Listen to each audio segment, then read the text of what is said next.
When I was younger, I lived in an old apartment that was part of a creaky, converted house, a duplex. My side had everything I needed: a small kitchen, a cozy living room, a bedroom, and a bathroom. There was a narrow staircase that led down to a tiny entryway and the front door. I had no idea who lived on the other side of the duplex, and I didn't care. The rent was cheap. It was close to my job, and that's all that mattered. Nothing strange happened there, at least not at first. For the first few months, everything was normal. My days were spent working long hours, and when I was home, the apartment was quiet. I slept soundly, undisturbed by anything out of the ordinary. But then, things started to change. It was subtle at first. I began waking up in the middle of the night, something that had never been an issue before. The first few times, I dismissed it. I would wake up, feel slightly disoriented, then roll over and fall back to sleep. But as the weeks went by, these nighttime awakenings became more frequent. I'd snap awake in the dead of night, feeling uneasy, like something wasn't right. Sometimes I thought I heard a faint noise, just on the edge of hearing, but I could never pinpoint what it was. I'd sit up in bed, straining to listen, but there was always just silence. Then, after a few minutes, I'd convince myself it was nothing and force myself back to sleep. Still, the pattern continued, and a sense of unease began to settle in, creeping into the back of my mind even during the day. One night, about a week into these strange awakenings, I jolted awake again. This time, it wasn't just the usual unease. I was certain I'd heard something, a faint creak, like a door slowly opening. My heart pounded as I lay still, ears straining in the darkness. But the noise didn't come again. I tried to brush it off, telling myself it was just a dream, and eventually drifted back to sleep. But the very next night, I woke up with a start, my senses on high alert. There was no noise this time, nothing to explain why I was suddenly wide awake. I lay there in the dark, my mind racing, trying to calm myself. That's when I heard it, a soft creak, unmistakable and terrifying. It was the sound of my bedroom door being slowly pushed open. My breath caught in my throat, and I turned my head toward the door. The room was pitch black, but I could see a figure standing in the doorway. It was a man, but his features were lost in the shadows. He was nothing more than a dark silhouette. But his presence was overwhelming, filling the room with a suffocating sense of dread. He took a single step into the room, then stopped. He just stood there, watching me, or so it seemed. My body refused to move. I was paralyzed with fear, unable to even blink. Every second stretched into eternity as I waited, too terrified to even breathe. Then, to my absolute horror, the man reached into his pocket and pulled out something small, a camera. He lifted it, aimed it directly at me, and before I could react, the flash went off, blinding me with its sudden brightness.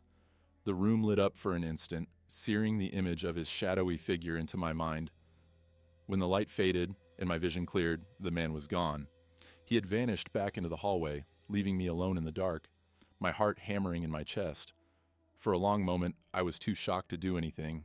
I just lay there, trembling, straining to hear any sound that might indicate he was still there.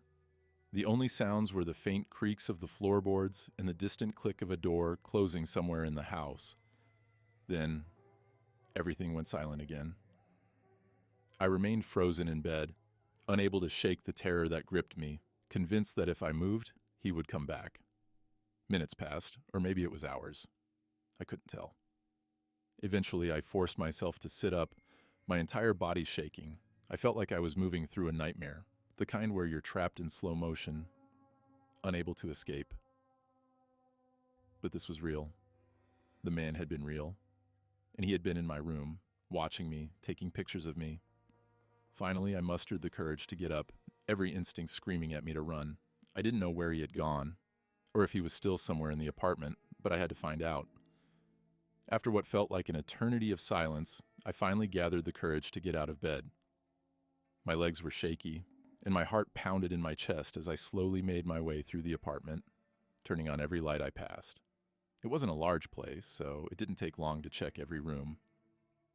The man was gone. But as I reached the end of the hallway, just past my bedroom, something caught my eye. Something I had never noticed before. At the far end of the hall, there was a door, almost camouflaged against the wall, painted the same color, and tucked behind a small table with a lamp on it. It was a door I had paid little attention to, assuming it was sealed and unused, as I'd been told when I first moved in. It led to the neighboring apartment, but now, looking at it in the harsh light of the hallway, I knew instinctively that this was how the man had entered my room. A cold dread settled over me as I approached the door. I hesitated, half expecting it to swing open, revealing that shadowy figure on the other side. But nothing happened. The door remained closed, blending into the wall, as if it had always been just another part of the background. I touched the handle, feeling the cold metal beneath my fingertips, but I couldn't bring myself to turn it. The idea that someone had been able to slip in and out of my apartment through this hidden passage filled me with a terror I couldn't shake. I didn't sleep at all that night. Instead, I sat on the edge of my bed, lights blazing throughout the apartment, too afraid to close my eyes. The darkness seemed to hold secrets, and I couldn't risk being vulnerable to it again. As soon as the first light of morning crept through the windows, I called the apartment management and reported everything that had happened. My hands were still trembling as I described the man, the door, the camera flash in the night. The management promised to look into it, but I knew I couldn't stay there any longer. I immediately started searching for a new place to live and made arrangements to stay with a friend in the meantime. The thought of spending another night in that apartment was unbearable. Eventually, the truth came out. The man living next door had somehow managed to unlock the connecting door from his side. He had been sneaking into my apartment for who knows how long, watching me while I slept, taking pictures. Those nights I had woken up, they must have been the times he was leaving, quietly closing the door behind him as he slipped back into his own space. He was caught, thankfully, but that did little to ease the sense of violation I felt. I moved out of that apartment as quickly as I could, but the memory of that night never left me. The image of that shadowy figure standing in my doorway, the flash of the camera blinding me in the darkness, it all haunted me long after I had left the place behind. I never slept in that apartment again, and I don't think I ever will. The experience remains the most terrifying, unsettling moment of my life. Even now, I sometimes wake up in the middle of the night, heart pounding, convinced I heard a creak, just like I did back then. The fear lingers, a constant reminder of that night, and I doubt it will ever fully leave me.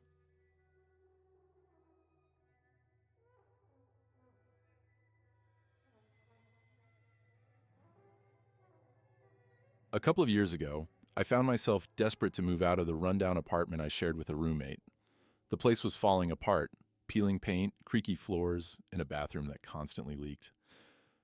But I had finally gotten a new job, one that would allow me to afford a place of my own. The thought of having my own space, a small sanctuary where I could relax and unwind, was thrilling. So, I jumped online and began hunting for an apartment that fit my budget. After hours of scrolling through listings, I stumbled upon a place that seemed like a great deal. The pictures showed a clean, cozy unit in a quiet complex just 10 minutes from where I currently lived. It wasn't perfect, but it was definitely an upgrade. Eager to see it in person, I quickly arranged a tour with the property manager. The day of the tour, I drove over with high hopes. But as soon as I pulled into the complex, my excitement started to fade. The buildings looked old and worn down. Nothing like the bright, welcoming images I had seen online. Despite my growing disappointment, I decided to give it a chance. After all, maybe the inside would be better. But deep down, I knew I was probably wasting my time. Despite my growing doubts, I decided to go through with the tour. The landlord, who also doubled as the property manager, greeted me at the entrance with an unsettling enthusiasm. He was an older man, slightly disheveled, with a grin that felt forced. He immediately launched into a pitch, insisting that the apartment was in high demand and that he had put it on hold just for me. The way he spoke, as if this rundown unit was some hidden gem, made me uneasy. but I decided to follow him inside. As soon as we stepped into the building, a strong, unpleasant odor hit me, a mixture of mold and stale air. The walls were faded, the carpet in the hallway was worn thin, and the overall atmosphere felt oppressive. Inside the unit, things didn't get any better. The carpet was old and stained, the wallpaper peeling in corners. And as I peeked into the kitchen, I spotted a spider web stretched across one of the cupboards, complete with a spider. The landlord kept up his enthusiastic monologue, pointing out the charming features and mentioning that he lived in the unit next door. That little detail made my stomach turn. The thought of him being so close was deeply unsettling. As the tour wrapped up, he asked if I would take the apartment. I politely declined, explaining that I needed to look at other places before making a decision. His expression soured, but he quickly recovered, saying that the unit wouldn't be available for long and that other people were interested. I reassured him that I'd let him know if I changed my mind, but I knew as soon as I walked out the door that I wasn't coming back. The next day, my phone rang. It was the landlord. He asked if I had made a decision, and when I told him I wasn't interested, his tone shifted. He claimed that he had lost other renters because he was holding the place for me. His voice tinged with frustration. I repeated that I wasn't interested, but he didn't take no for an answer. He started badgering me, offering to lower the rent and demanding to know why I didn't want to move in. His persistence felt off, like there was something more to his desperation than just filling a vacant apartment. Unsettled, I ended the conversation as quickly as possible and blocked his number, hoping that would be the last I'd hear from him. However, things took a bizarre and unsettling turn that evening. My phone rang again, and when I saw the landlord's number pop up, a chill ran down my spine. I didn't answer, but when I woke up the next morning, I noticed he had called again, this time in the middle of the night. He'd even left a message, his voice eerily calm as he asked me to call him back. The fact that he was reaching out at such odd hours unnerved me, so I blocked his number, hoping that would put an end to it.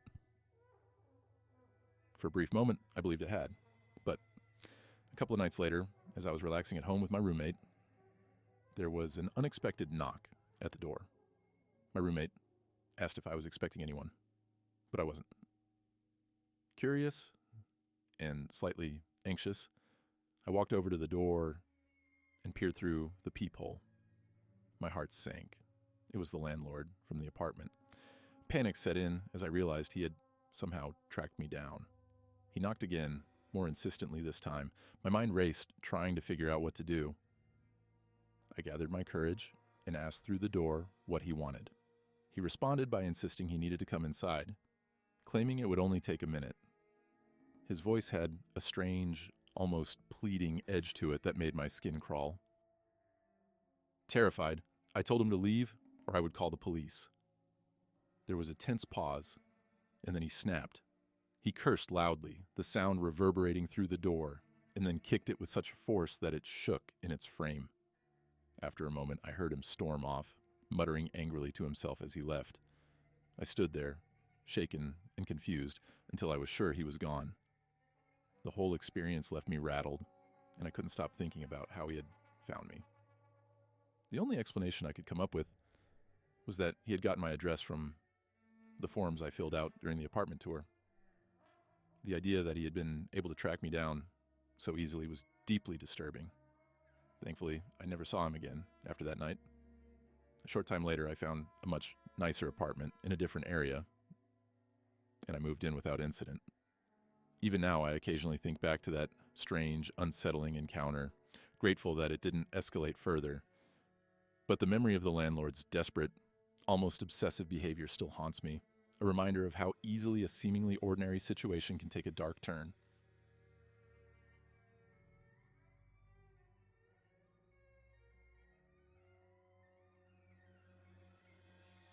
I moved into a pretty standard apartment 2 years ago, not much different from the one I'm in now. The complex was large, with several buildings connected by identical nondescript hallways. My unit was on the second floor, near the end of a long, quiet corridor. For the first 5 months, life there was uneventful, almost boring in its routine. But that all changed one Thursday night at 2 a.m. I was ripped from sleep by a loud, violent banging on my front door. It wasn't just a knock. It was as if someone was pounding with all their might, trying to break the door down. My heart raced as I lay there, frozen in my bed, hoping the noise would stop on its own. But after 10 relentless seconds, I knew I couldn't just ignore it. I hesitated, then reluctantly got up to investigate. The moment I stepped out of my bedroom, the banging abruptly stopped. I stood still, straining to hear anything in the eerie silence that followed. Then, faintly, I caught the sound of footsteps retreating down the hallway. My hands were shaking as I approached the door and looked through the peephole. But to my surprise, no one was there. A wave of dread washed over me, but I didn't dare open the door. Instead, I convinced myself it was just some drunk person, maybe someone who had gotten the wrong apartment after a late night out. Trying to shake off the unease, I went back to bed, but sleep didn't come easily after that. The lingering fear settled in, making me wonder if it was really just a simple mistake. The following week, it happened again. I was jolted awake by the same loud, aggressive pounding on my door. This time, a deep sense of unease crept over me. I didn't know any of my neighbors, which only made the randomness of the situation more unsettling. As I lay in bed, my heart pounded in my chest, matching the rhythm of the knocking. It lasted for about 20 seconds before everything went silent again. I didn't dare move, just stayed under the covers, listening to the quiet that felt unnaturally heavy. Even after the knocking stopped, I couldn't shake the feeling that something was off. I lay awake for almost an hour, my mind racing with questions. Who was doing this? Why my door?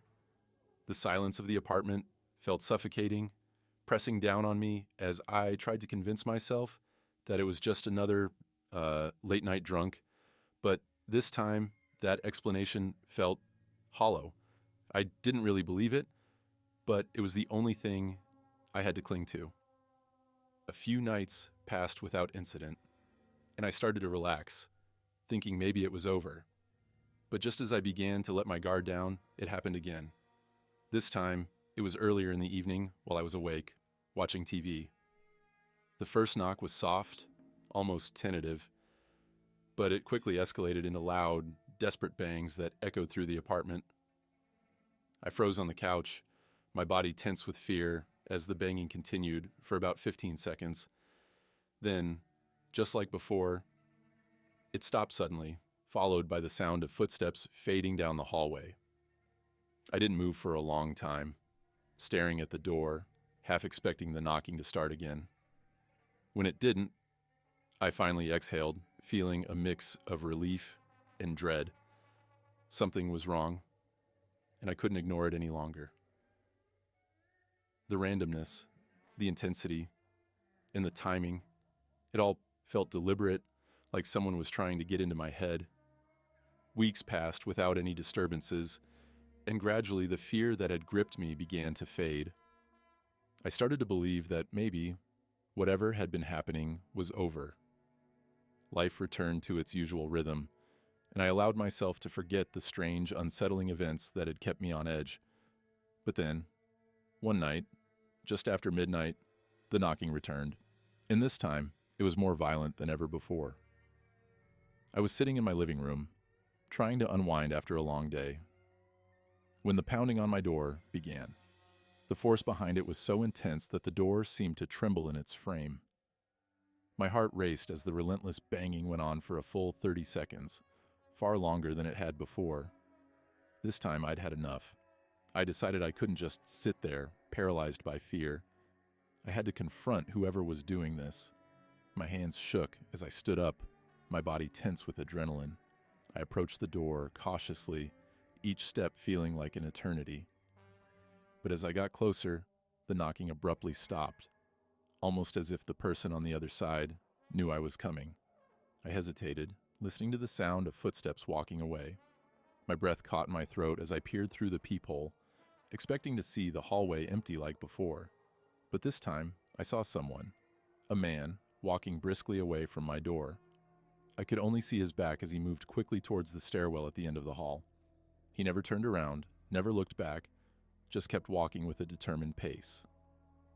Without thinking, I opened the door and stepped into the hallway, hoping to get a better look. But by the time I did, he was already at the stairwell door.